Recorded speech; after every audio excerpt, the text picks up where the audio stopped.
Hi guys, special traditional chutney ತೋರಿಸ್ತಾ ಇದ್ದೀನಿ. ಇದಕ್ಕೆ ಸ್ಪೆಷಲಾಗಿ ಏನು ಬೇಕು ಅಂದರೆ ಬಾಳೆಕಾಯಿ, ಹಸಿಮೆಣಸಿನ್ಕಾಯಿ, ಕೊಬ್ಬರಿ, ಕೊತ್ತಂಬರಿ ಸೊಪ್ಪು, ಕಡಲೆ, ಕುರೆಶೆಣಿ, ಬೆಳ್ಳುಳ್ಳಿ, ಉಪ್ಪು.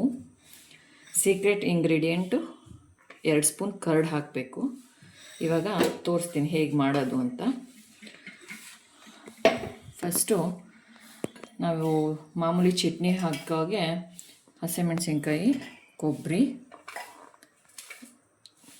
ರುಚಿಗೆ ತಕ್ಕಷ್ಟು ಉಪ್ಪು,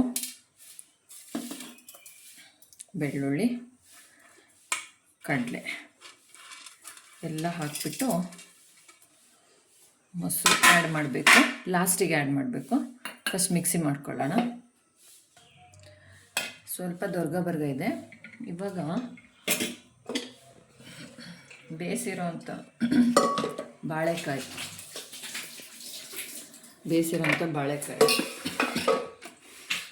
ಇದು ಹೇಗಿರುತ್ತೆ, ಫಸ್ಟ್ ನಿಮಗೆಲ್ಲ ಗೊತ್ತಿರೋ ರಾ ಬನಾನಾ.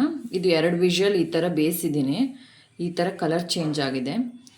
ಇದನ್ನು ಸಿಪ್ಪೆ ತೆಗೆದು ಇದನ್ನು ಮಾತ್ರ ಇದರಲ್ಲಿ ಹಾಕಿಬಿಟ್ಟು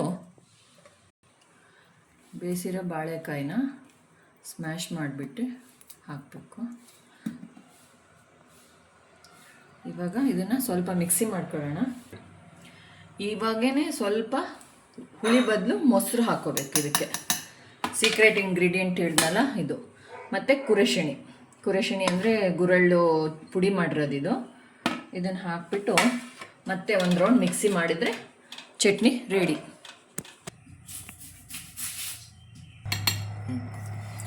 ಇದು ಸೇಮ್ ಚಟ್ನಿ ಥರನೇ ಇದೆ, ಆದರೆ ಟೇಸ್ಟ್ ವೈಸ್ ಬೇರೆ ಇದೆ. ಬಾಯಲ್ಲಿಟ್ಟಾಗ ಇದರಲ್ಲಿ ಬಾಳೆಕಾಯ್ದು ಮೊಸರದು ಇಂಗ್ರೀಡಿಯೆಂಟ್ ನಿಮಗೆ ಸಿಗುತ್ತೆ. ಇವಾಗ ಸರ್ವ್ ಮಾಡೋಕ್ಕೆ ರೆಡಿ ಇದೆ.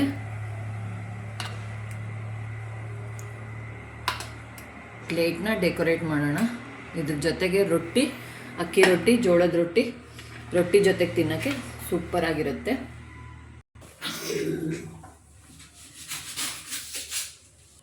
ಇನ್ನೂ ಮಜಾ ಬೇಕಂದರೆ ಈರುಳ್ಳಿ ಆ್ಯಡ್ ಮಾಡಿಬಿಟ್ಟು ರೊಟ್ಟಿ ಜೊತೆಗೆ ತಿಂದರೆ ಸೂಪರಾಗಿರುತ್ತೆ.